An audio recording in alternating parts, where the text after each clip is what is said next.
are you at? Luke will see that Good. and be like, see, Dad, I told Good you. afternoon, everyone. It's springtime, right? Good afternoon, everyone.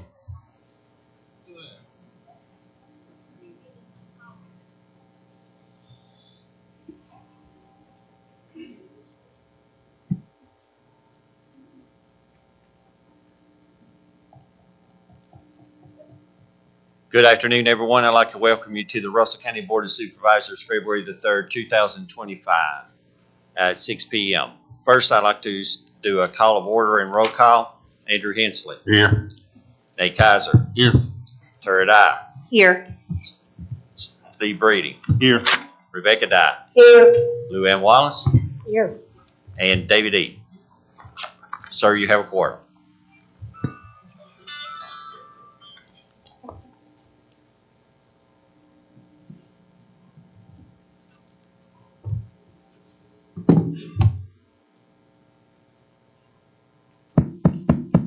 All right. I'd like to thank everybody for coming out tonight. And first, we'll have the invocation with Caleb and then the Pledge of Allegiance. So if everybody would stand. And also, I would like to offer condolences to Jim Little, Shiloh. Shiloh is an employee of our county, and Jim's been a very important piece of our county. And we're praying for you. And we just want to offer those condolences.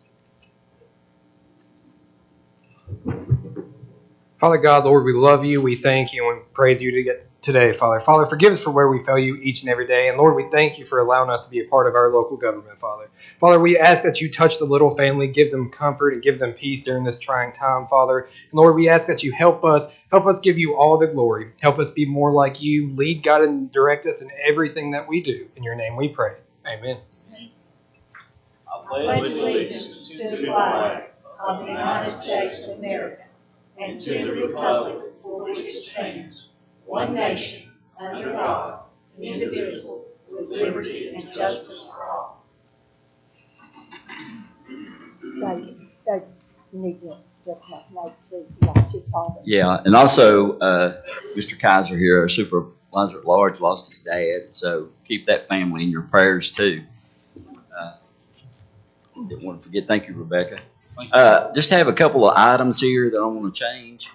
One, if you've got a copy of the agenda, the only thing I want to do is move Michelle Vance first on the presentation and New Leaf Energy Solar Project second. So want to do that. And then also want to add something to the reports.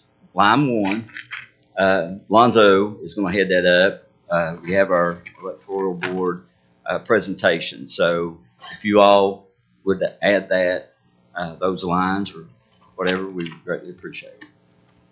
I'll make a motion. We approve the agenda with the exceptions and changes noted. Second. Okay, we have a motion and a second. All in favor? Aye. Any opposed? Okay. New business. We have the approval of the minutes, or consider approval of the minutes of the following meeting of the Russell County Board of Supervisors.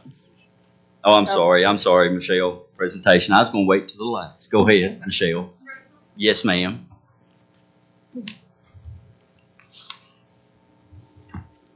Good evening, everybody. We're here to talk about a youth group called Young Marines.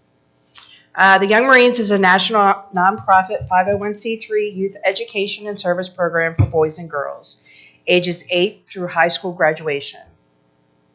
The Young Marines promotes the mental, moral, and physical development of its members. We focus on teaching the values of leadership, teamwork, and self-disciplines so that its members can live and promote a healthy, drug-free lifestyle. The Young Marines strengthens the lives of America's youth, which is their tagline, by teaching the importance of self-confidence, academic achievement, honoring our veterans, good citizenship, community service, and living a healthy, drug-free lifestyle.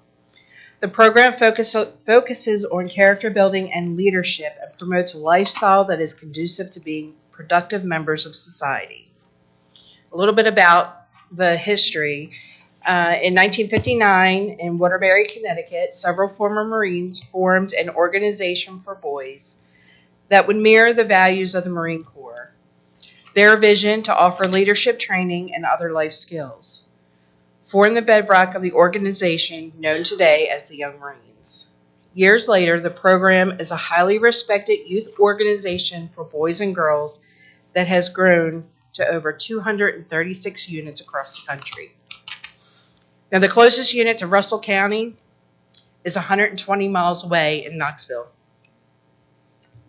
So I don't think anyone would be involved in that anywhere around here.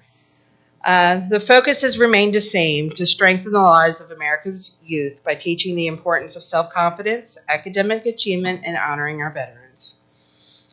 The core values, leadership, teamwork, and discipline, are well understood and practiced by all.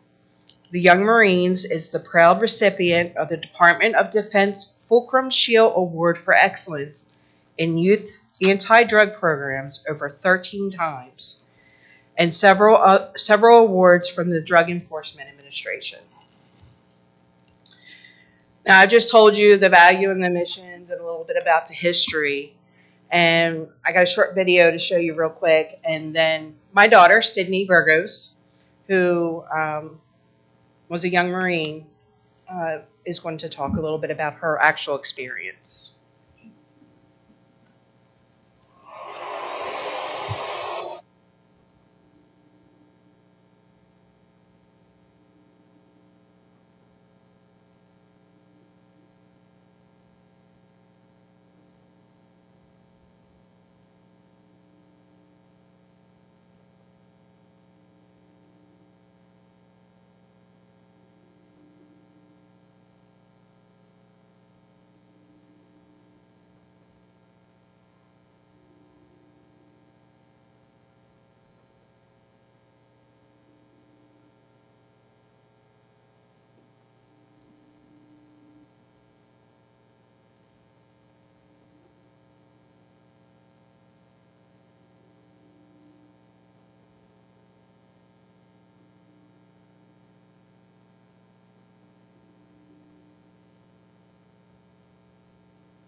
Good evening. Today I want to share with you how being a part of the Young Marines program has profoundly impacted my life.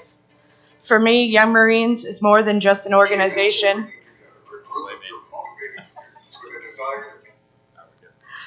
For me, Young Marines is more than just an organization, it's a way of life. It's a program that shaped me into who I am today, teaching me lessons I'll carry with me forever. Through the Young Marines, I had the privilege of participating in some truly incredible experiences that pushed me beyond my limits. I took part in numerous weekend encampments where I learned the value of discipline and hard work. I attended various leadership schools that sharpened my decision-making and communication skills, preparing me for challenges of life. One of the most memorable aspects of the program was doing color guard for parades and special events. There's something incredibly special about representing your country and honoring those who served. I also participated in Toys for Tots drives, where I saw firsthand the difference that one person or one community can make in the lives of others. But perhaps the most eye-opening experience was the 2-week trip along the East Coast, where I traveled with fellow Young Marines and teens from other countries. We learned about the rich history of our nation, visited historic sites, and deepened our understanding of the sacrifices made by those who came before us. Another unforgettable experience was marching in the Pearl Harbor Day Parade in Hawaii. To stand on the historic ground and honor the brave men and women who fought there was beyond humbling. I also had the honor of meeting some of the decorated soldiers of Easy Company, veterans of World War II. Their stories of courage, resilience, and sacrifice left a notable mark on me, reminding me of the strength of human spirit. Through all of these experiences, Young Marines taught me valuable life lessons, lessons that go far beyond drills and uniforms. It taught me the importance of leadership, the power of teamwork, the necessity of self-discipline, and how to be a productive, positive member of society. Looking back, I can honestly say that the Young Marines program changed my life for the better. It gave me the tools to succeed, but more importantly, it instilled in me a sense of pride and responsibility, and for that I will forever be grateful. The youth of our community will benefit greatly from the Young Marines program because it provides them with an environment where they can develop crucial life skills that are often overlooked in today's fast-paced world. Through Young Marines, young people are taught the importance of leadership, teamwork, self-discipline, and respect, skills that are essential for success in school, work, and life. The program helps instill a sense of responsibility and purpose, encouraging youth to become active, positive members of their community. In short, the Young Marines program is a powerful tool for shaping the next generation of leaders, helping them grow into responsible, compassionate, and hardworking individuals. The youth of our community will not only gain valuable skills through the program, but they will also develop the character and resilience necessary to face the challenges of the future with confidence and integrity. I am a Young Marine. Now, with this program, I was also an adult volunteer throughout the entire time Sydney was in the program. We are starting a unit here in Russell County, both Sydney and I, along with the help of her husband and my daughter-in-law. Sydney is also an Army veteran as well as her husband, so they have served their country. One thing I want to tell you is this organization doesn't just change the kids. It changes the adults. I was on every encampment with her. You know, we were right there with them. The thing that this organization does is we as adults are here to guide them, not to tell them what to do. They ran the program. We didn't run the program. They knew it had to be done. There are guidelines in which they have to do it, just like if you're in the Marines or anything like that. This program is not a segue for the Marine Corps to go into service or anything like that.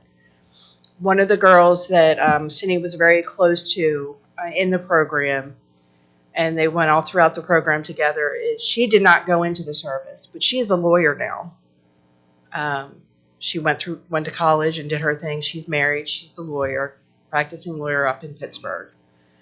So this program will give the kids a chance to get out of their comfort zone and give them the ability to have someone boost them up.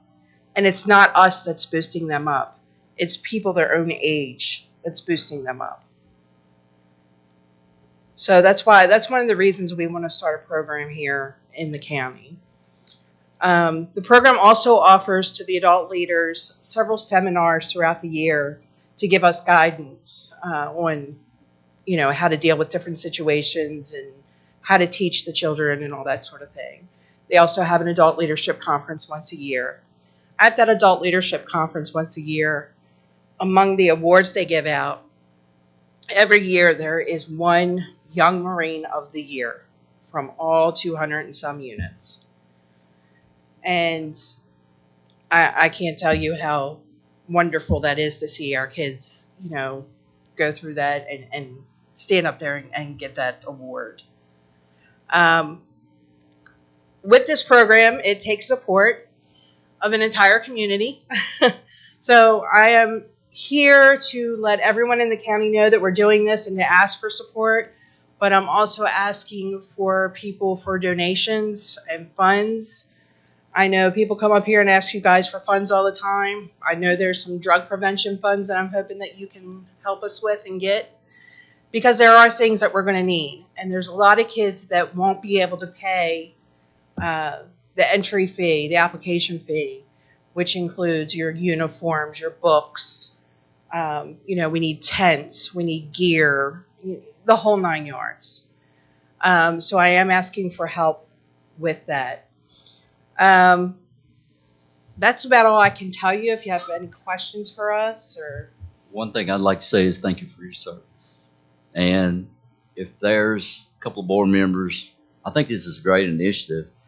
I think a couple of board members If you want to volunteer, we can only allow 2, but if we have a couple that would want to volunteer to help you guys on the ground, that way we'll be able to obtain more information as far as board, where we're not allowed to meet 3 at a time. So if there's anybody on the board that would want to volunteer to look into this initiative, anybody? I'll do that. Okay, thank you, Tara. Anybody else?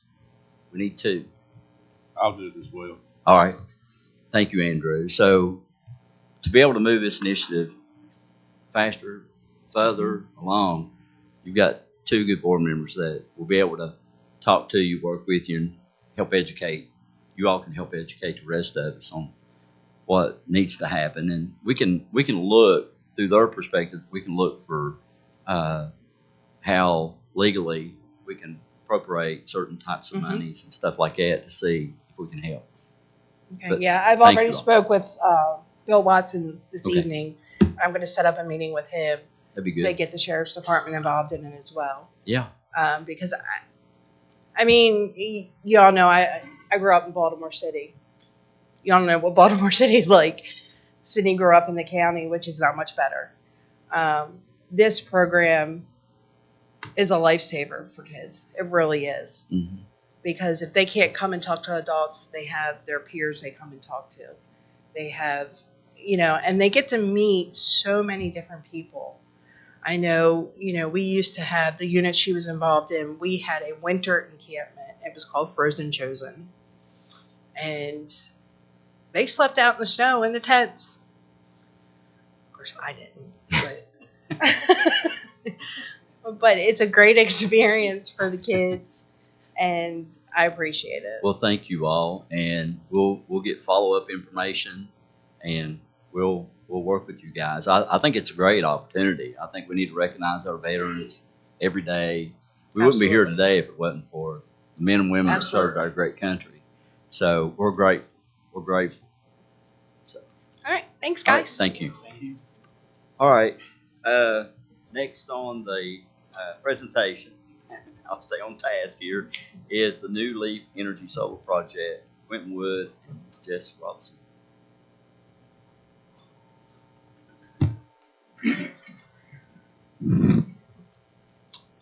Good evening, board. Thank you for having me. My name is Quentin Wood. Jesse was unable to attend tonight due to a conflicting meeting. And tonight I'd like to discuss 2 projects that we were looking to propose within the county. They are along the River Mountain Road, just kind of northwest of here. We're calling them 4072 River Mountain Road and then 0 River Mountain Road. Excuse me just a minute. Could you give the board those addresses again? Yeah, so the one site is 4072 River Mountain Road.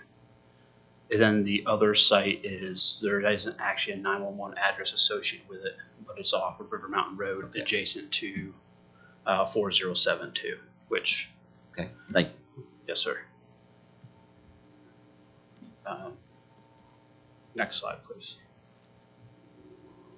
So a little bit about ourselves. New Leaf actually started out as Borrego back in 1980. We had 3 brothers. They started with kind of rooftop solar and graduated up through to doing community scale and utility scale solar right now, along with some batteries and some wind projects. Our company is based out of Lowell, Massachusetts, and we have projects from Maine down into Virginia, out towards the Midwest, and all the way out into California as well.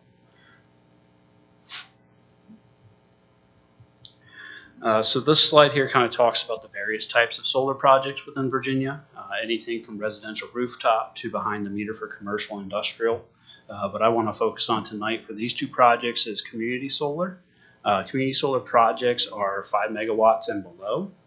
And in particular, for these 2 projects, we're looking to get into the Virginia Shared Solar Program with the APCO Shared Solar, which is a new program implemented by the state.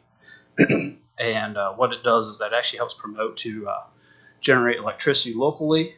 It does bring a savings of anywhere from 10 to 15% to APCO customers, and it's something that's free to subscribe if you are an APCO bill user.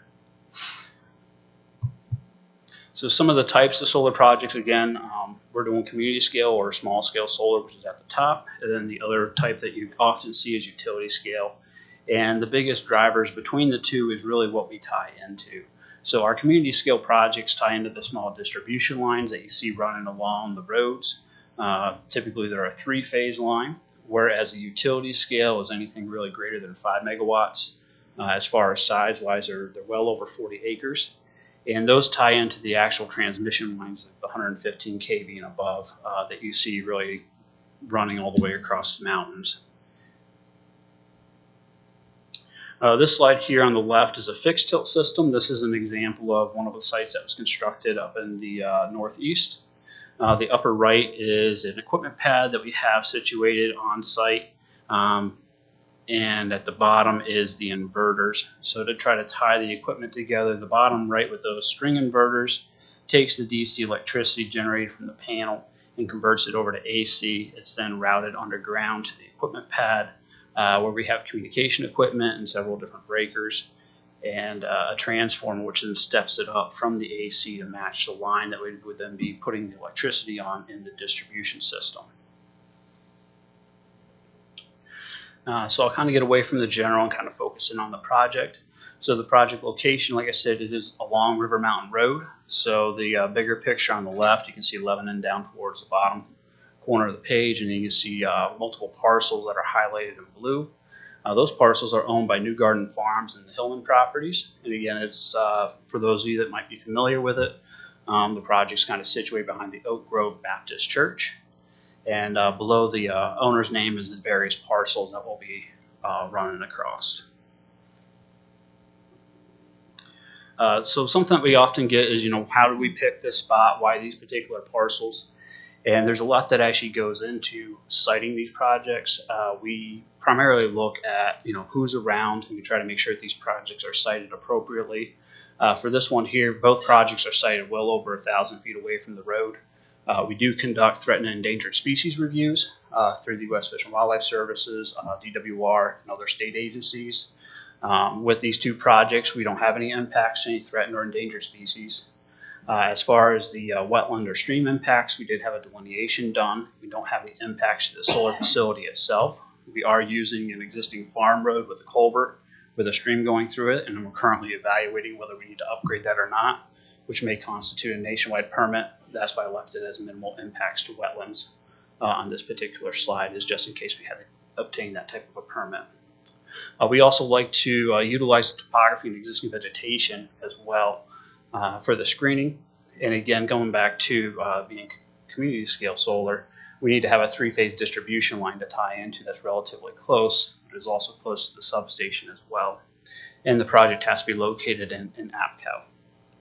And probably the biggest factor with siting these is really, the landowner wants to actually develop his property for this type of use. And with our projects, the landowner still does retain ownership of the parcel. We do a long-term lease. And for this particular 2 projects, the landowner is still looking to continue his cattle operations on the parcels as well. So I'll dive into each project a little bit more separately. What you're looking at here is a 4072 River Mountain Road. So on the far left, I have it highlighted. It's orange on the computer screen. It doesn't look quite orange on here, but that shows the fenced area. So again, this is a 5 megawatt facility. So we're looking at about 26 acres of it fenced. And there is spacing between the panels. So the actual total acreage of panels within that 26 acres is about 8 acres. And then we're estimating about 13 acres associated with the long access road. And again, that's coming off of the very top of that screenshot from River Mountain Road, just to the east of the Oak Grove Baptist Church, and following that farm road down through. And for reference, the closest residence to that particular project is about 1,000 feet away, generally located north of that site. To help illustrate, how we're doing the screening, this is a quick profile running down through the center of the project. So on the far left of the profile, we have River Mountain Road. You can see that it's sitting down towards the bottom, and you have a couple hills and a fairly steep hill. You can see where we have our fence line called out. We kind of indicated the solar panel area towards the bottom. So you can see where we have the solar panel area towards the top where it starts falling down and away, to try to utilize that topography in order to prevent any type of direct view shed from River Mountain Road and from some of those residents to actually seeing the solar facility itself. So the second project is Zero River Mountain Road. Very similar. It's going to be a 5 megawatt facility, fixed tilt racking. This one has 24 acres, and again, we still have about 8 acres under panel. The access road is, we're utilizing the same farm road for access to this facility. Again, just by the Oak Grove Baptist Church, we're looking at about 6 acres for access and stormwater. And I believe the closest residence to this particular project is about 810 feet. And similarly to the 4072, we're using the topography primarily to shield the project from the residents, which are mainly north and west of the site. So you can see River Mountain Road on the far left, and we have it kind of called out for where the solar panel areas are in relation to the topography and the slope.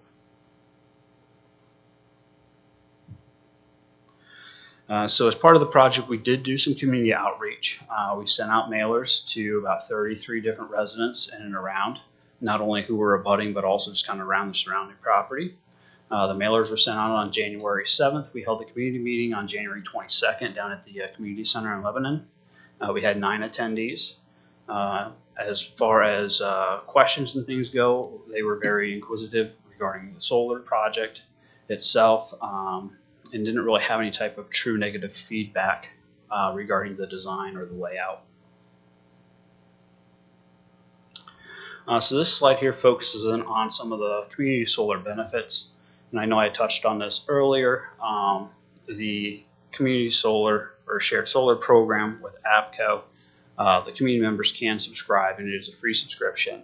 And they can save anywhere from 10 to 15% on their APCO bill. It does provide, both of these projects combined will provide additional tax revenue to the county. Jesse Robinson, who couldn't be here tonight, had estimated it would be about $1 million worth of additional tax revenue to the county over the life of the project. And one of the nice things about these is that it is a quiet neighbor, so the solar panels don't generate any type of noise. And our equipment pad with the transformers and the inverters do cause a slight hum, but we've mitigated for that by utilizing the appropriate distance to ensure that we don't have any noise on any adjacent properties. The solar facility doesn't increase any traffic. It doesn't cause any type of burden on the local infrastructure either. These sites are monitored remotely, so you might have a bi-weekly to monthly visit out on site. The project will create temporary construction jobs along with a couple long-term jobs associated with it throughout its life.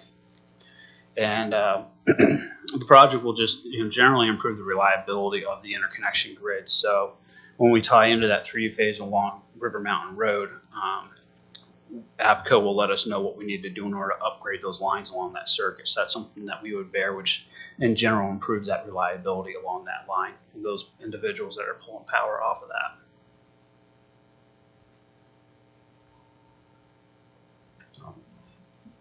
I want to thank you guys for your time, and if you have any questions, please let me know. Does the board have any questions? Did you mention? You may have mentioned. I may have missed the life expectancy of the program of the system. Yeah, I believe it's 40 years. I'd have to go back through and look at the lease. It's usually either 35 or 40. Okay. And what are you using to figure the estimated tax revenue? That's something I would have to get with Jesse Robinson and have her send you an email as to how she estimates that. Typically, she'll get a hold of the assessor and try to figure it out. But in some counties where they might not have went through the process, we may look to other counties that have something similar and try to match it to give you an estimated cost. Okay. Can you provide us a copy of this information and then direct it to the county administrator, and then he can get it out to the board members via email or whatever? The slide deck? Slide. Yeah, Lonzo has a slide deck. Right. Yes, sir. If you will, send that out, just so that if they have any questions going down. What's your target for construction start? I want to say it's 2026 to 2027. 26, early 27? 2026, 2027. Yeah, I can add that to we can send an email to the board and let them know. And just, Nathan, just to clarify on the 40 term, typically it's a 20-year lease, and then usually it's extended at 5-year increments up to 35 or 40 years. Just to be transparent on that with you. What's the lifespan on these what's the lifespan on the solar panels? It's themselves. Is it 4 years on the actual panel? So there's a manufacturer warranty of 20 or 25 years that come with them. There's documentation on the degradation of the solar panels.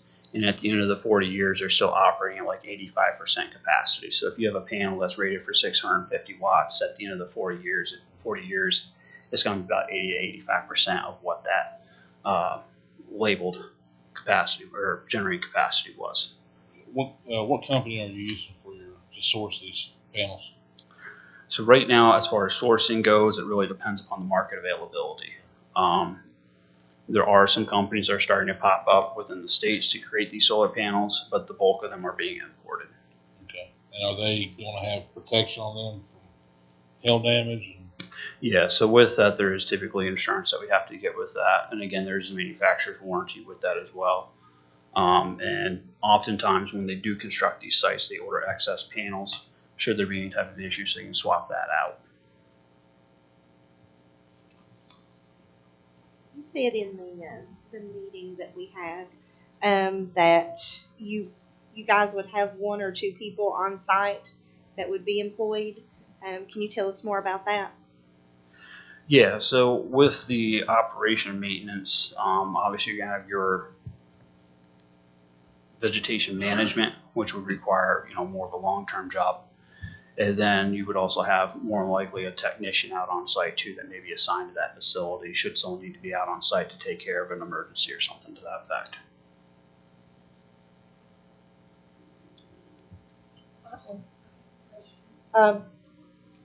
How do you remove the topsoil in order to sink these in the ground, because they are on poles and they rotate? So do you remove all the topsoil? So we do not like to strip the topsoil. We're looking to limit the stripping of topsoil to what we need for the access road improvement, stormwater BMPs associated. Associated with the stormwater BMPs. We typically use tracked drivers. As far as the foundation goes, it's kind of like a W-beam that you see along the road for the guide rail systems that they manually drive into the ground. So no, we're not looking to strip the entire site, put the poles and try to put the topsoil back. We'll just work right over top of that. And all of that gets worked through as part of our ENS and stormwater as well to ensure that we do, even though there may be some minor compaction, try to revitalize that soil and reestablish the vegetation. So. Yes, ma'am. I have a question. Concerning the co-op that you talked about, I'm calling it a co-op. I don't know what you're calling it. The community can buy into this. So I call it a co-op. Is that kind of what you call it? So you're not actually buying in. It's the way that it's set up is that, yeah, so like they'll be like, hey, you can sign up. It's a free sign up. It's still being determined if there's going to be a minimum bill. And the minimum bill would be, say if your electric bill is $50 and you're less than $50, the program wouldn't benefit you. You won't really see a cost savings. So I wouldn't say you have to buy in, but it's something that you can participate in. Okay. So with the 33 residents along River Mountain Road, have I got that name right? Is that the right name? Yeah. Of the street. But anyway, the 33 proposed residential areas, does it come out of that area so the 33 can sign up and be part of the members? Can it go further than that? So the way that I understand is that it's anybody with an APCO bill can be a member. It's not geospatially constrained. Yes. And so the proposal would be that the member pays X amount of dollars and they get a separate bill, right, to not make this hard to understand. I believe it's still billed through APCO. So they get that discount or whatever off of their American Electric Power bill. I believe so. I'm trying to work on that one too. I couldn't I believe quite so. catch that. So And I do apologize. Jesse is typically the one that I'm handles sorry, this. I won't grill you. Yeah, I'm just a civil engineer, so you can throw topsoil and stormwater questions at me. That's fine. We're trying but to save a buck. I Thank you. can write down your questions. I can have Jesse email the board about how the APCO program works and who subscribes and how those discounts are applied in the billing. Yes. So in other Yes, words, my constituents do not live within a 10 or 15 mile radius, maybe they do, of this site. And so I'm just asking for them. So in order for them to be able to subscribe and be a member, they still can, because it's as long as they're paying an American Electric power bill, Yes, ma'am. they would be able to do that. Yes, ma'am. Thank you. That's great information. I just have one. Yes, sir. What about the waste, as far as containment of the waste or the expulsion of the units or the panels, and At the end of at the life, expense of you guys, or what do? You Yeah, process so- those? so I can get into that. For the decommissioning portion of the project is once a project reaches the end of its life cycle, it's within our lease for us to have that decommissioned within a set amount of time, and that sole responsibility and cost is bore upon us. Okay. As far as 40 years out, I do know what there is. I believe Bedford County is currently looking at putting in a solar facility for manufacturing. Their second phase is actually a recycling facility for these. Yeah. So if you look at the panels, the bulk of that material is actually recyclable, aside from the film, but they're working on further recycling that. Again, with those panels still being operating at 80 to 85%, I foresee there being a secondhand market for used panels to be sold as well. I mean, you have your beater cars and they're getting shipped down to South Africa and being sold down there and reused. So I do foresee there being a market, but worst case, and as far as it comes with the county for bonding as part of our Right. agreement, Right. we would anticipate worst case as to, okay, we need to take this to a residential, to a waste management facility for appropriate disposal, so that we do capture those costs appropriately with our bond with the county. Anybody else have any questions? Okay, Steve. At the end of the project life, and I assume it's determined that the efficiency of the panel itself. Is that right?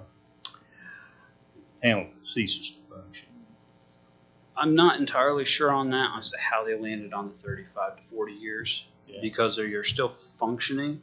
I just don't know if maybe the technology at that point is to where it's Well, like, I guess my question is, do you abandon the site altogether, or would you look at putting a newer technology at the site?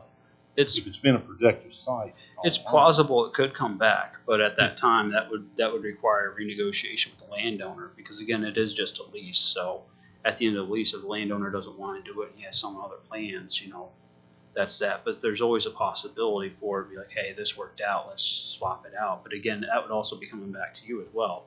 Yeah. For re-permitting. So It seems after you put all the time in to locate the property and do all the legwork around it, that Yeah. if it were anything close to what the original project was like, look at doing something. possibly. Yeah, it's just difficult to say with our energy market nowadays. How many panels would be on that, like 5 acres, 6 acres, 8 acres? How many panels can you fit on that amount of space? I'd have to look at our site plan, but there's probably close to 12,000 individual panels over that 8 acres. And I'm just rough shotting it from other projects. And the solar panel itself is similar to like an OSB piece of plywood, so it's like a 4x8.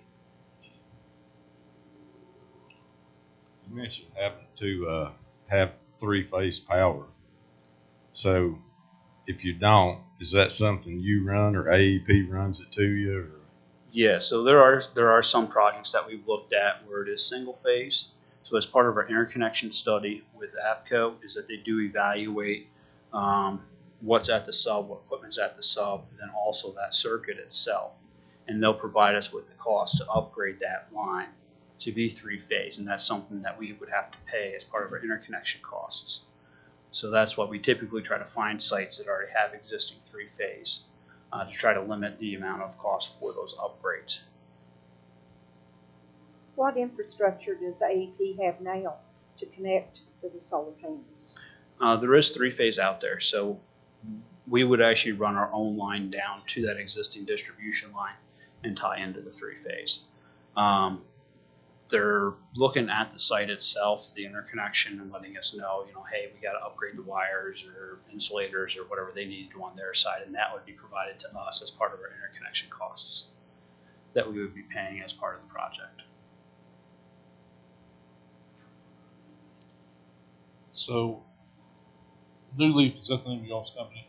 Yes, sir. So New Leaf, are you in the business of acquiring land and developing the project, getting it operational, and then selling it, or is your company one that holds the property, the lease, and continues to operate the facility until?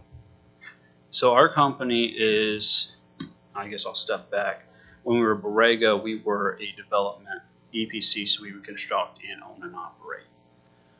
As we grew, our development arm ended up splitting off from the EPC and O&M. So we solely go out, find the projects, do the permits, and then we work with a small group of buyers who do the construction and do the operation and maintenance. So we vet them out. I like to think of it similar to, you take your car to a mechanic, you know who you want to use for the mechanic, you know who you trust, or similar with your house. You usually have your plumber or your roofer figured out. So it's the same mentality with us when we're working with different buyers. So we have a select group of buyers that we work with to be like, hey, we have this project. Are you interested in taking it the rest of the way from construction and operation and maintenance?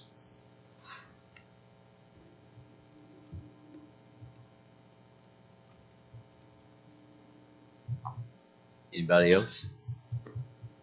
Everybody satisfied? So your large scale projects, your 40-acre stuff, that's near high voltage lines. Yeah. Those are And then those your are small sited. stuff, your 5-acre type stuff, is near three-phase power. Yeah. So the utility scale, and the other thing with the utility scale is that it typically requires its own small substation within the utility scale project as well to put it up onto those transmission lines. Whereas we have just a smaller transformer to match like the 12.5 or 33 kV lines that run along the road. And we'll put it onto those three-phase distribution lines. So it's a lot smaller in nature. It also keeps it more local as well. Because when you tie into the utility, the transmission lines is just kind of running all over the place, whereas we're injecting on the other side of the substation. Okay, so I got one more question. So you said that you work with other companies that come in and do that. So basically the decommissioning will not be with you all. It will be with whatever company. That's correct, but it is so it's all tied within our lease documents for the decommissioning, how it's going to happen, and then same thing with the county as well through the signing agreement, and all that carries through. So they would still be responsible for the bond because the decommissioning bond with the county would be obtained prior to getting building permits. Do you all already have a company for this, or are you still No, ma'am. dating? No, ma'am.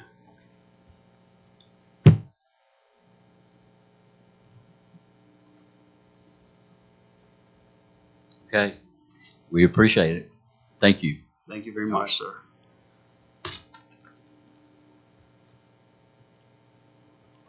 Okay, switch down to new business. The approval of the minutes, consider approval of the minutes of the following meeting of the Russell County Board of Supervisors. Unapproved minutes of January 6th, 2025. Make a motion to approve those minutes. Okay, do I have a second? Second. Motion and a second. All in favor? Any opposed? Okay. Let me flip my sheet here. Okay, second one is the approval of the expenditures. Consider approval of expenditures presented for payment. I'll make that motion. We pay our bills. Thank you, Ms. Dye. Do I have a second? Second. Second by Steve. All in favor? Aye. Any opposed? Thank you all. Okay, now we have committee appointments and board consideration. Swords Creek Community Center. This is yours, David, right? Yeah.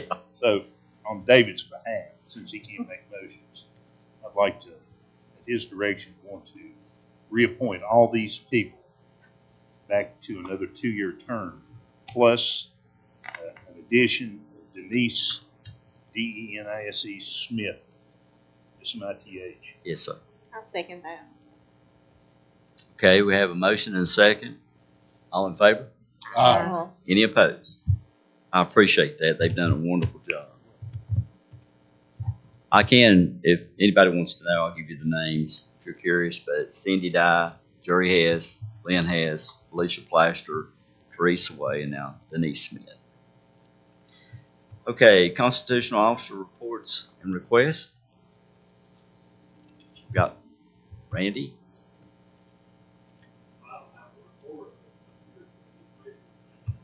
Okay.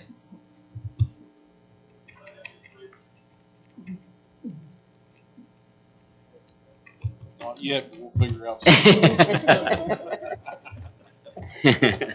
Thank you, Randy. We appreciate you and Terry coming tonight, and Bill and his staff and the sheriff's officers. We appreciate you guys. Thank you. Okay. Moving on. We've got our attorney, Will, is going to address the solar project. Thank you, Mr. Chair. Yes, sir. We've received a revised siting agreement from CEP Solar relative to their 12 megawatt proposal. And I would like to detail that to the board in executive session. And so to allow us to negotiate that further, I would request that the board go into executive session following the close of business at the end of the agenda. And that would be pursuant to Virginia Freedom of Information Act 2.2, 3711, items 5 and 8 to allow consultation with legal counsel. Other than that, glad to see that we have another applicant here, New Leaf, who I believe is represented by the same law firm in Roanoke, Gentry Lock, that is also representing CEP. So happy to take that up then too. Thank you, Will. We appreciate that. Yep. Now on the reports, I guess I'll turn this over to County Administrator. Thank you, Chairman. First on the county administrator's reports is, as we have asked to be added, the Russell County Electoral Board and Registrar office.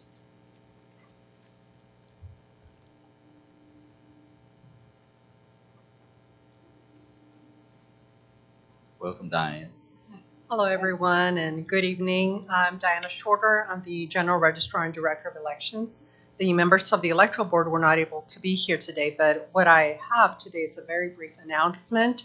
As we know, Copper Creek and Swords Creek are closed, and they also served as polling places, and so we will need to establish new locations for these voters.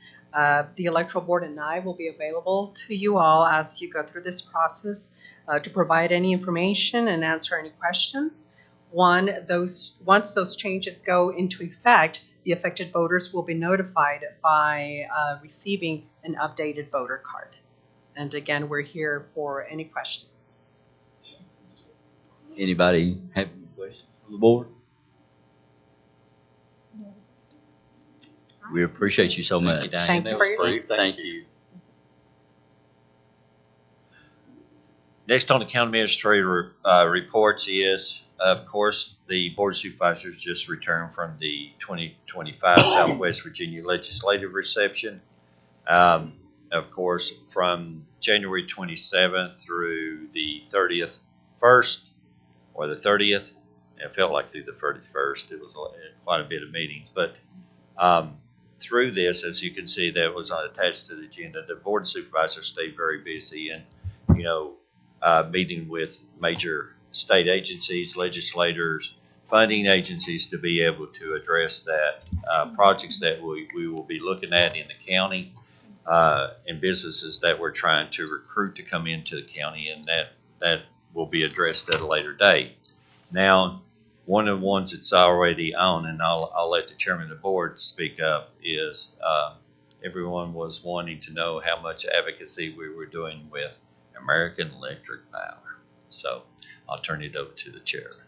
Well, it was very productive as far as, what I looked at. We had a very active board that worked closely together. made a lot of visits. We were basically supporting the legislation pieces that were going into effect from most of our local legislators that seen the need, seen what we're going through as far as high costs. So we were supporting them and those pieces of legislation on both sides of the aisle.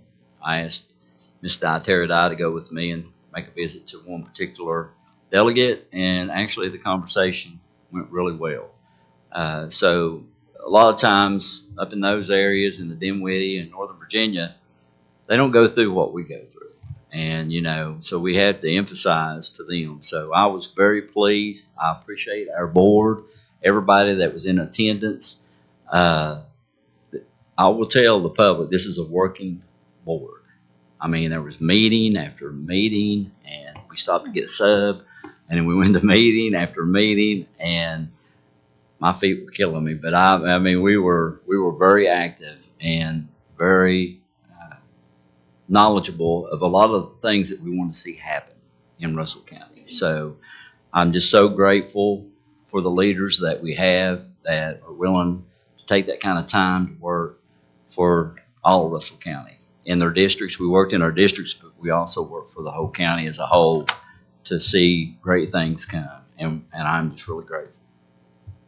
Thank you, Chairman. Just to elaborate on what the chairman had said, these were very important, some of them very, very high-level meetings, and I can't elaborate on it, but look for them in the future. And this is where I'm going with the next one. Of course, next on the county administrator reports is the annual 24 report of what the Board of Supervisors had accomplished. I recommend, each citizen take a look at it. We have posted on Facebook or on our web pages, and anybody that wants a copy of it, please take a look of it. Of course, it goes through the demographics and what projects we have done, what raises we have done, what we have accomplished through economic development, education, community services, projects, public safety. It's our first one that we published, so this is a good learning experience. But one of the things that we're proud of is what the Board of Supervisors was able to accomplish. Even into the grant, even during this busy year, we're looking over $6 million just in local appropriations, in additional to what we had already done through federal and state grants, water projects, et cetera, et cetera. Now, we went through it, and then what I'm going to ask the community, if you have any suggestions on something that we may have missed, something that we did not highlight. Of course, Shiloh Little, she has taken this up on herself, so we tried to look at every classification and every nuance and every project that we were trying to do and include. And if anybody has any ideas, please reach out to her or I, and we'll be doing the new one, because we just based off of what the projects that they got back from the current legislature in the meetings, we're going to fill this up fast. Watch this. So that's a promise. Good God, we went through a lot of meetings. Next is another project. This is the Mel Lehman Free Medical Clinic and Dental Free Clinic. I advise the Russell County citizens, take advantage of this. Look at, this is for uninsured patients. This is free clinic, medical and dental. So they were here on January 22nd, 2025. They are working with us to they were here at the government center with the agreement that we got with them and the partnership that we have with them. We're moving them through each location within the county. They will be coming into the Honaker area, the Cleveland area, the Castlewood area, the Dane area, back into, they're doing a rotation every month into a location. So guys, if you have a family member, if you have a cousin, somebody that needs this, look, it's a great program. They work with our DSS. I see Sandy sitting out there. They work with our DSS and terrorists on it too. They have partnered with us. So use this. And like I said, the key word, it's free. And they do give good care, and they're highly recommended. So Lonzo, they'll be here monthly? Yes, ma'am. Next is on the county administrator reports is the road reporting. It's just for the board's review. Take a look at those on on the county routes that had reported by the county.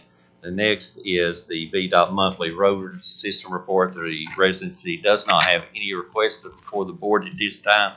It went into the snow removal, the storms. Of course, everybody was under the storms for, it felt like, God, 2 months. But it has the maintenance plans, and it also have our overlays and sealants that we've got scheduled and what routes they are. Take a look at it. Next on the county administrator request is, first is, at the request of the chairman or at the advice of the chairman, I have the Russell County invitation for bid IFB for the Russell County Community Center Fire and Department Generators Installation Contract. I need 2 members appointed, to serve on that for opening. I'll appoint myself and Steve on that, and we'll move that forward. Thank you, Chairman. Next is I guess what's a lot of, this is the next hottest topic in the county. The Russell County Reassessment Equalization Board appointments. So, of course, right now, currently, the assessor Pearsons that we have hired, they are working out of the board supervisor's room on a daily basis, and they're taking scheduling appointments, and they're meeting with all the citizens. What was published out in the paper, we had to extend it. There was a delay due to the hurricane. What had happened is they had mailed them out from Richmond. As anyone that gets mail in the county, it goes to Knoxville, then it is trucked back out through mailing facilities and separated. These were bulk mailed out, but one of the things that caught everybody off guard from the southwestern part of Virginia was these mail facilities that take care of these intermediates were wiped out in Tennessee due to the hurricane. So they had to reroute. They have rented spaces so that some of the people have got tickets. Let me assure you that if you want a ticket, we will get it for you. Everyone will have an opportunity to present their case until the last one, because the work that we do and what we're setting and looking at, from the board's perspective, each member will have an opportunity, no matter how many times it is, to come down and advocate for their case, either before the assessors or the equalization board will have that opportunity.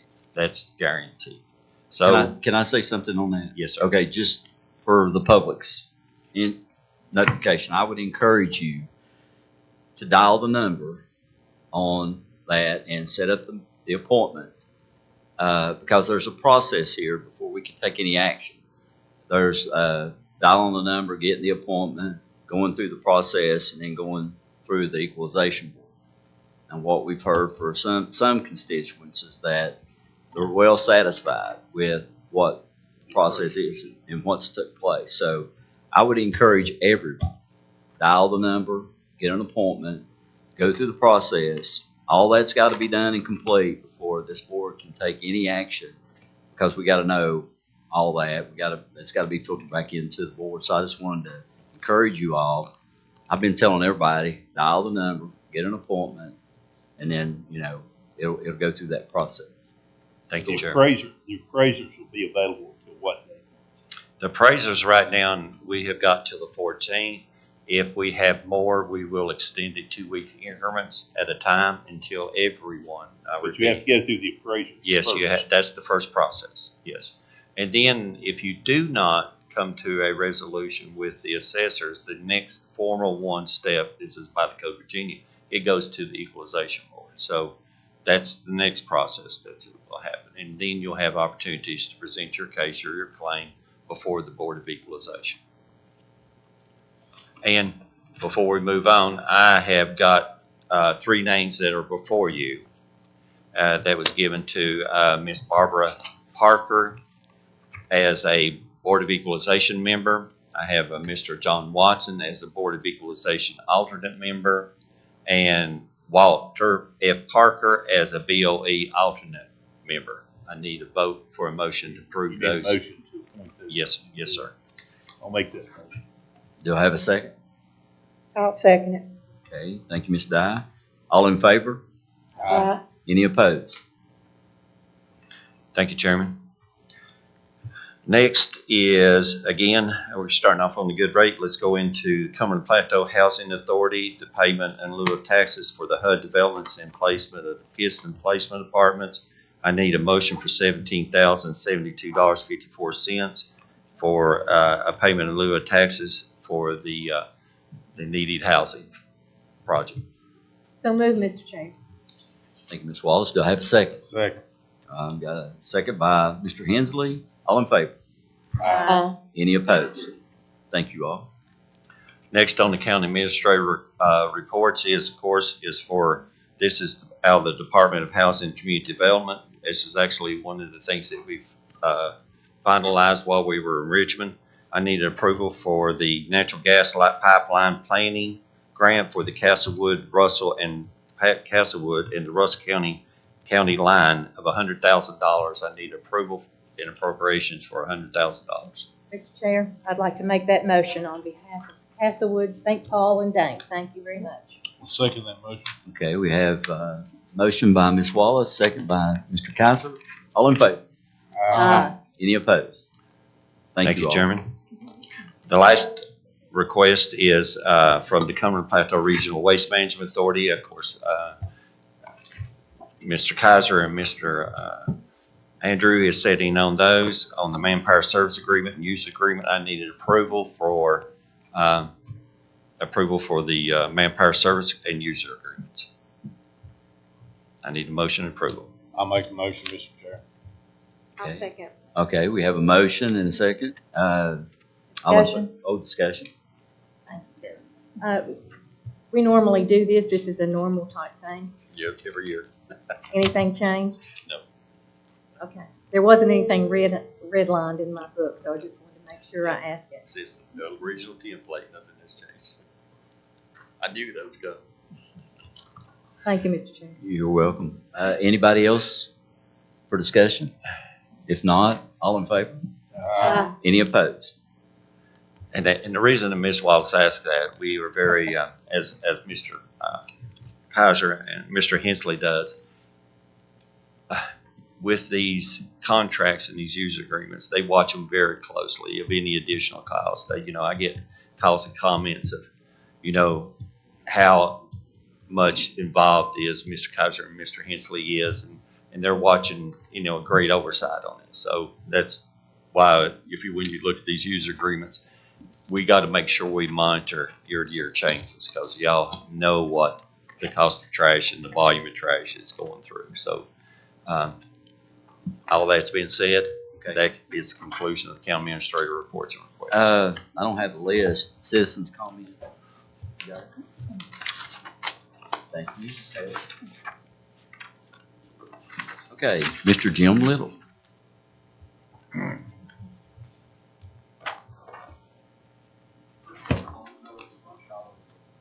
Oh, Dad, I'm sorry. That's right. She's married. I'm sure. Dad lost her.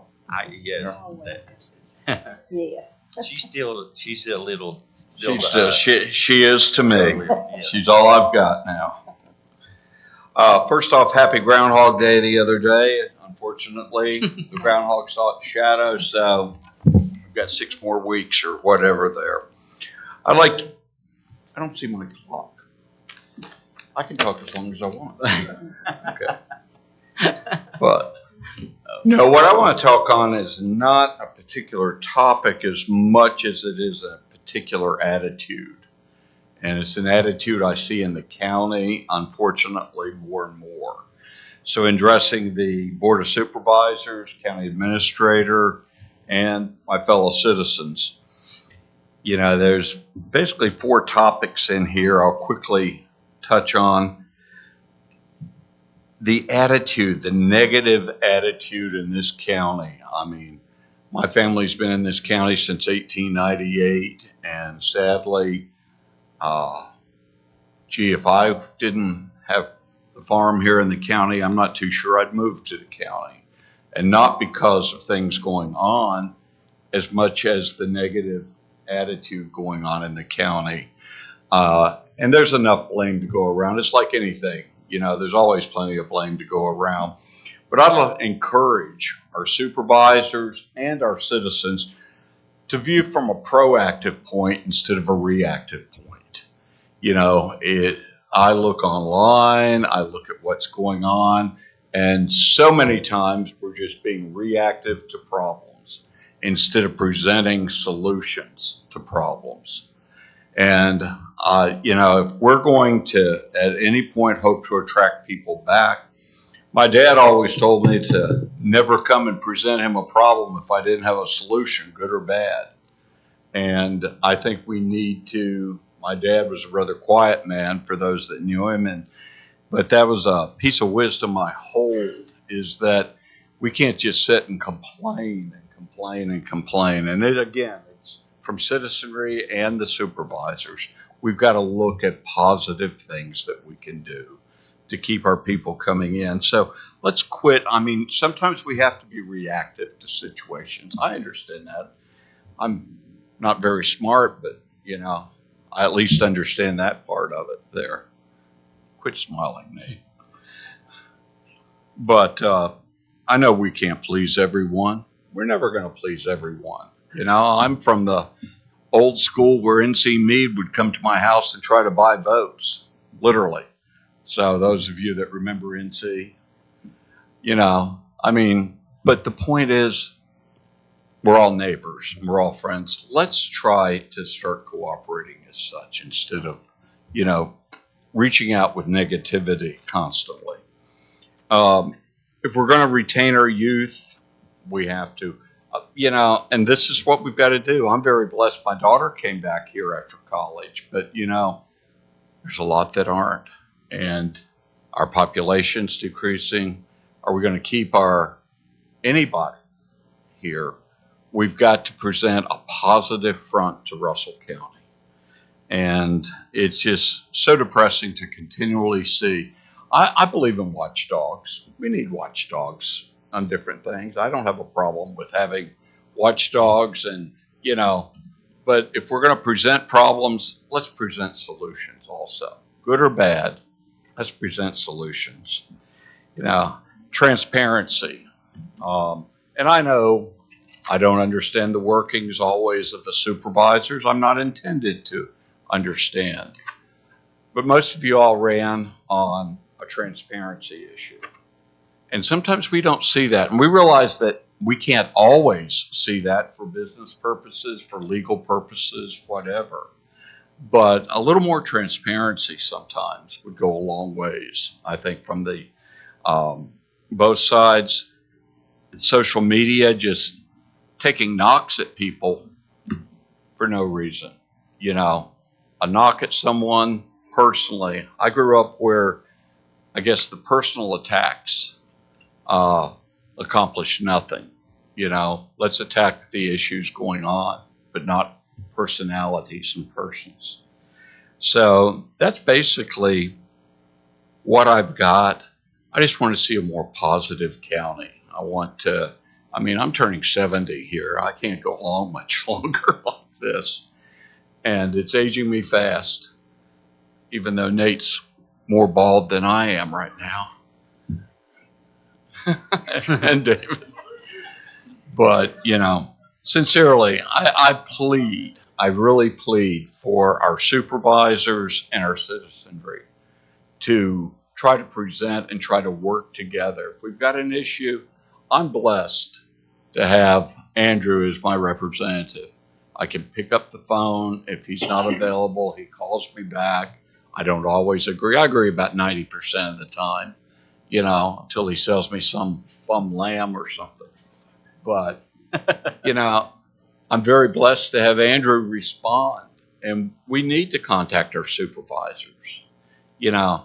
And I looked at the budget. I saw what you guys got paid. You couldn't pay me that to do your all's job. You know, yet I read online people complaining about you all pocketing money. So I apologize for any that have said that, you know, because unless you've got something hid that I don't know about, you know, that's not happening. Let's just try to get along and have a positive county. Thank you for your time. Thank you, Jim. Thank you. Okay. That's the only one I had on the list, unless anybody here wants to say anything, I'll open it up in case we have any public comment or anybody would like to say anything. But I agree with Jim. I mean, we got to love each other. That's what the good book says. We got to, take care of our county and support each other. And if you have any ideals or initiatives and stuff like that we need to work on, I agree with the county administrator. You just let one of us know and let us try to work with you. We've got, honestly, I mean, between the treasurer, county administrator, the sheriff, and all the people that work within the means and bounds, we're surrounded by, I call it hands, fingers, and toes. If you see what we're having to deal with, and all the just different pieces of this to try to make our county better, there's not a better county in the area as far as cooperation and working together. I will tell you that. Behind the scenes, we are working to try to make our county a better place. And we've got some good news coming up, and I think it will help a lot of people to understand that, government don't run as fast as I'd like. When I owned my business, I jumped right on stuff and got it done. But, you figure out real quick, government don't move that fast. So there's a lot of pieces and parts of it that we got to transfer through. But thank our citizens. We appreciate you all. We appreciate your input and things, whether, whatever it may be or whatever it is. But I'm sure I'm speaking for the majority of this board. So I won't hold all this up. Has anybody got anything, Luke? No, I don't have anything tonight. Thank you. Miss Di? So you want our our comments now? Yes, ma'am. Okay. Before we go into executive session? Yes, Okay. I figured we'd do that so people can leave. All right. Sounds good. If they want to stay, you can. Just a couple of things. I was looking on the highway report, and it talks about the county is doing their contract. We have contract. Lonzo, is that just for the turning lane at Project Salmon, right below the college? Oh, as far as the Pure Salmon project, that is the VDOT project that for the construction road going in, the EDA project, the industrial access at the Pure Salmon. So it's that turning lane that we go in, that we put the $150,000 That is correct, and the 850 that came from VDOT. So, all right, our part is the turning lane. Are we going to pay, or do we pay for the road that goes all the way in to the Project Salmon? Now, currently, right now, what's being appropriated for the project is $850,000 from VDOT for Industrial Access Authority, and then $150 our share. Was $150 out of the coast severance for a total of $1 million. That will take care of the turning lane and the road. Okay. And let me, I appreciate that, Ms. Dye. And let me also tell the citizens, the money that we collect from gas and coal is where that money goes. And Andrew sits on that board. So it's not taxpayer dollars. It's actually from the production. Am I not correct? That is correct. I just wanted to kind of verify that the money comes from the production of coal and gas, which we're not blessed like some other counties to be able to get a lot of. Randy can speak to that. I'm sure we'd like to have about 4 or 5 coal mines in the area to get that money, but we don't. We're not that fortunate. But, Steve?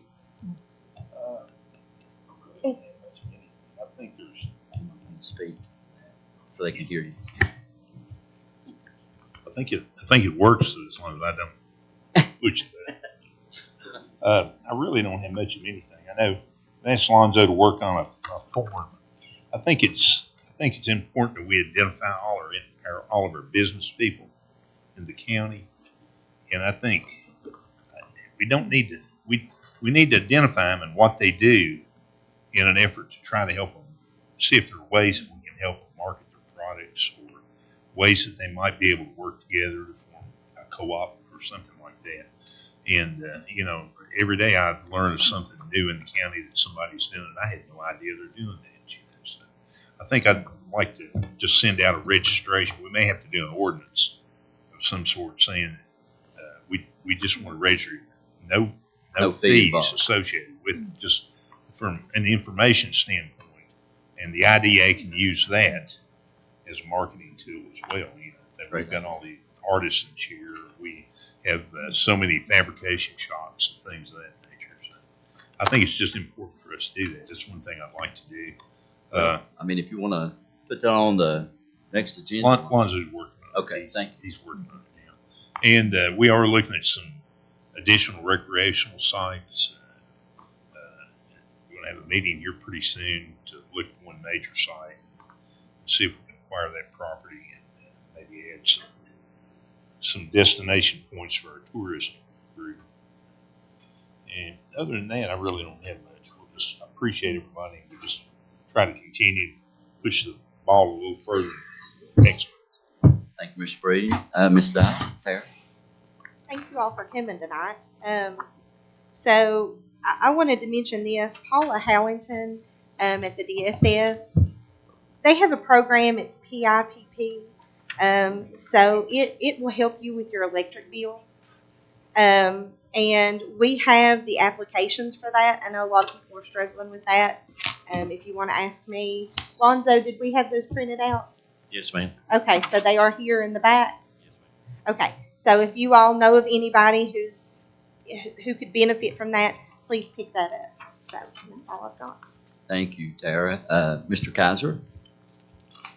Just a couple things. I want to reiterate about the taxes. We have not set the tax rate, as many of you already know. That's why it says to be determined, TBD, on your forms. Make sure, if you feel like you got an increase that was too much, which probably is most everybody, make sure you set that appointment to have a meeting with the assessment company, and then we'll work on the equalization board. And we're going to work hard to make sure that that folks are not paying any more than they have to for their taxes. That's one thing I ran on as elected, was to keep taxes low and even lower them if we can. And I plan on doing that. To piggyback off of what Tara was saying about the monies available to help out with power bills. Lonzo, correct me if I'm wrong, but there's also money available to help low income folks to make energy upgrades to their heating and cooling systems. That is correct. Certain ones, thank you, sir. I was trying to find it. Contact me or Tara or any of the board members or Lonzo. There are certain thresholds. It is for low income households, but you won't know until you ask. But definitely something to consider. There are certain windows for heating, and then certain windows for cooling upgrades. But it could really help some folks out, because that's why a lot of people's power bills are high. And this is something I spoke with over 6 legislators in person in Richmond about the high cost of power, not just the rates that AEP is costing, but also the usage of folks in Southwest Virginia. I see it every day. I'm in the heating and air business. I see it every day. Most people's power bills are high because they're running electric heat in some shape, form, or manner, and it's causing very high usage in power. So you get high usage in power plus a very high energy cost. You see $1,000, $1,200, $1,400, $1,800 power bills. And for most people, that's just not affordable, especially when they're having to buy $7 dozen of eggs, at the store. So nothing's easy, but if you are, in that lower income bracket, then at least look into this, because I think it's something that could possibly really help, and that's the PIPP. Lastly, I'll finish up, and I don't mean to talk forever, but It's okay. Mr. Linnell, I think nailed it pretty spot on. There is a lot of negativity, especially on social media, and I try to stay away from it as much as I can. That's why I don't post a whole lot, because there is so much, and anything you say, especially as an elected official, gets twisted and turned around and made into some kind of a meme or negative post. But I can tell you, in Richmond this past week, this board worked their tails off to make Russell County a better place. There is a lot of really great things in the works right now. And if we can land the things that we've got in the works and stuff that we can't talk about right now because of negotiations and things, but believe me, if these things come through It changes the face of Russell County for the better, not for the worse. And that's what everybody always worries about, changing the face of Russell County. What's that going to look like? You know, it's not a landfill. Okay, we're not doing anything like that. It's for the better, and it will really help out our citizens. It'll make Russell County a destination place, a place that people want to live. It'll hopefully bring people back and keep people here, and expand on some of our tourism in the region. So I think we've got some really exciting things going on. I can't wait till we can announce them. I wanted to shout it right now, but I know we got to keep it under our hat. But trust me, these folks up here, as much as you may have disagreements with one, two, or all of us, believe me, we're all working toward that goal of making Russell County the best place in Virginia to work, live, and raise a family. Trust me, we're doing it. So that's all I have. Thank you. Okay, Andrew. I just want to thank everybody for coming out tonight. It's a pretty good crowd here tonight. And if we can, I want everybody to know, it's been said a lot to me, directly and indirectly both, that we're just trying to raise your taxes. I want you to know that everybody here is trying to take care of you on your taxes, get to keep your taxes low. There is genuine concern about folks and their power bills, and we're limited as to how we can help you with that today. But hopefully in the future, I don't know if any of these solar projects that's been mentioned will even happen. But if they do, maybe we can use that as a way to offset people's power bills. There's things that's been discussed amongst us, and we're not always going to agree with each other, but we're trying. So I just want the public to know that we are trying to look out for you, even if it doesn't always look like we are. We are. And thank you for being here tonight. Thank you, Andrew. One thing, if it's okay, Tara's on the board at DSS, and Sandy's here, and she's actually an employee there. She talked to me a little bit earlier. We're not going to delay or keep going on, but if you could just speak a little bit, just so people will have that understanding as far as the program and what it specifies out for the public. Yeah, talking about the PIP program, that is a year-round energy assistance program that's just been started. They've been working on it. If you'll notice on your electric bills, you've actually been contributing to it for about 2 years. AEP just came on board with it, I think sometime around June of this past year. But it is a year-round energy assistance program.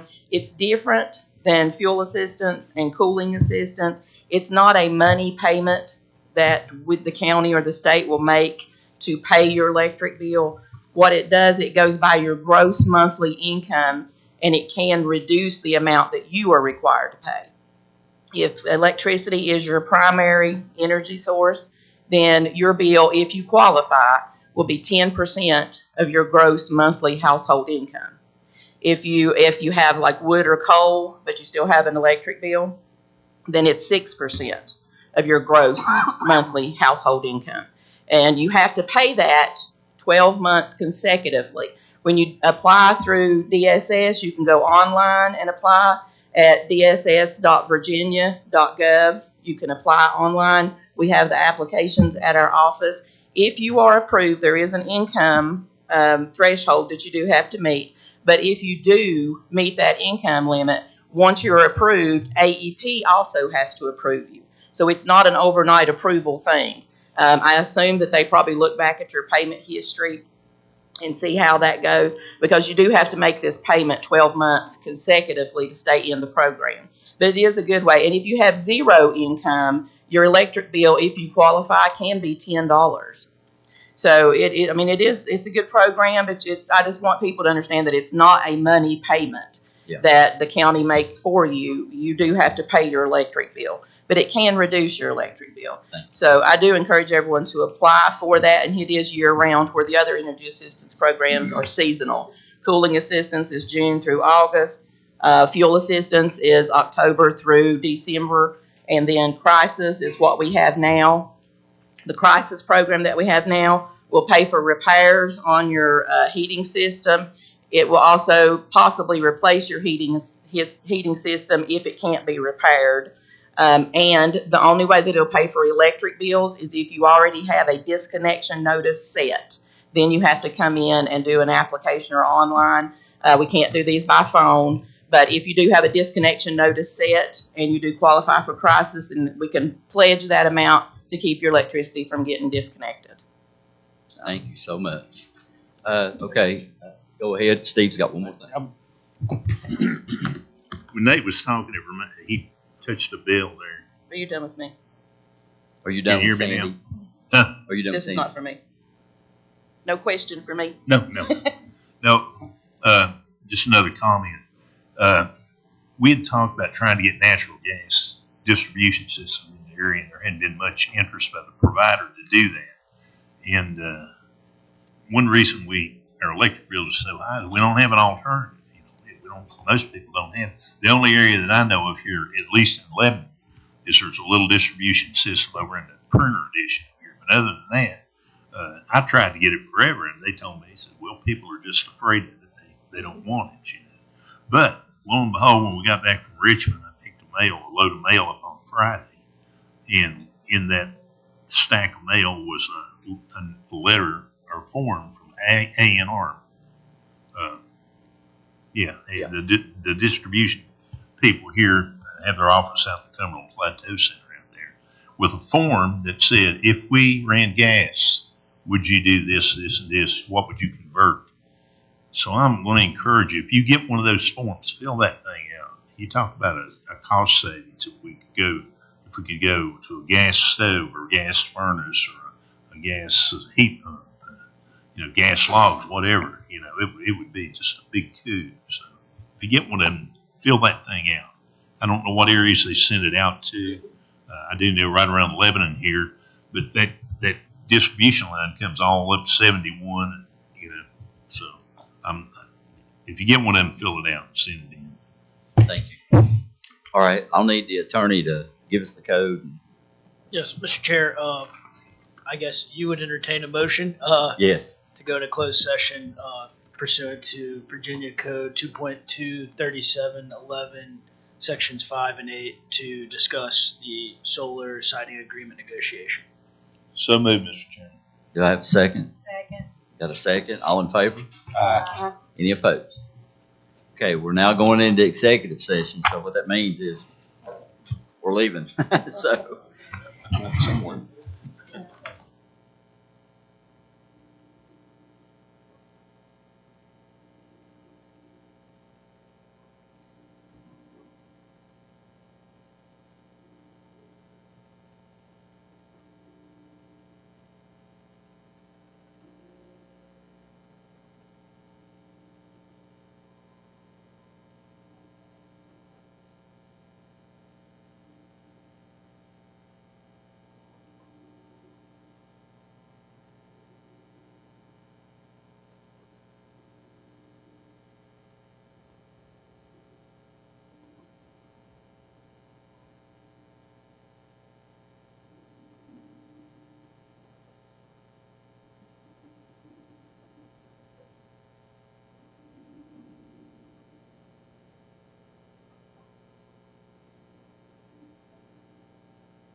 Shoot.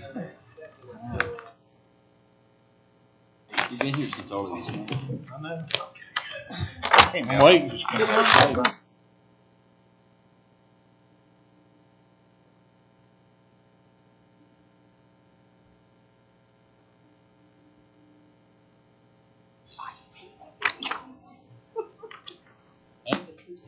Yeah, still don't know what piece of paper while you're laying on my desk.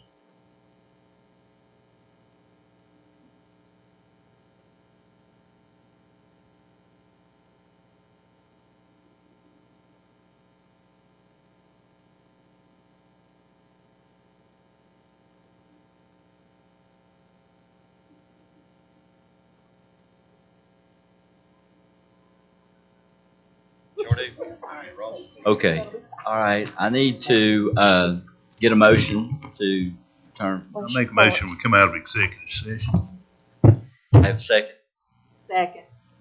All in favor? Aye.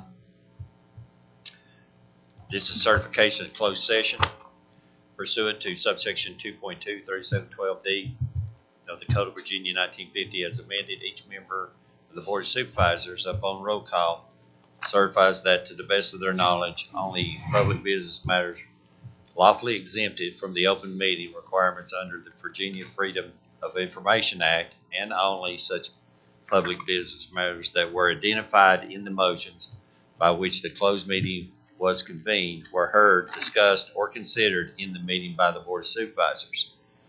Any member of the Board of Supervisors who believes that there was a departure from the requirements shall state so prior to the vote, indicating substance of a departure that in his or her judgment has taken place. Are there any supervisors who believe a departure has taken place? Seeing none, if you agree that the matters heard, discussed, or considered during the closed meeting were pursuant only to the motions by which the closed meeting was convened, please signify by saying yea or yes. Andrew Hensley. Yes. Nate Kaiser. Yes. Tara Dye. Yes. Steve Brady. Yes. Rebecca Dye. Yes. Luann Wallace. Yes. David E. Yes. Sir, you have a permission to return to regular session. Okay, Set a date. well, County Attorney, can you speak on that for us? Sure. As the board has initiated their budget process, I'm going to be working through the budget over the next few months.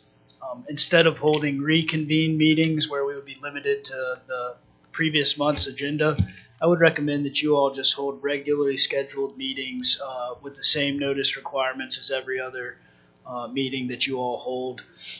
And so understanding that there are still some availability discussions that have to happen amongst the county administrator and the board members, I think it would be best if the county board decides to if let Alonzo poll the members for their availability, and then once that date is selected, we would then publish the notice for the budget meeting to allow the full public to participate in that as an open meeting. Thank you, Will. Do I have a motion to that regard? So moved. Do I have a second? Second. Okay, we got multiple seconds, all right. All in favor? Aye. Any opposed? I'll make a motion, we adjourn. Or not a motion, but we're gonna adjourn. We're adjourned. Okay. Adjourned. Thank you, everybody.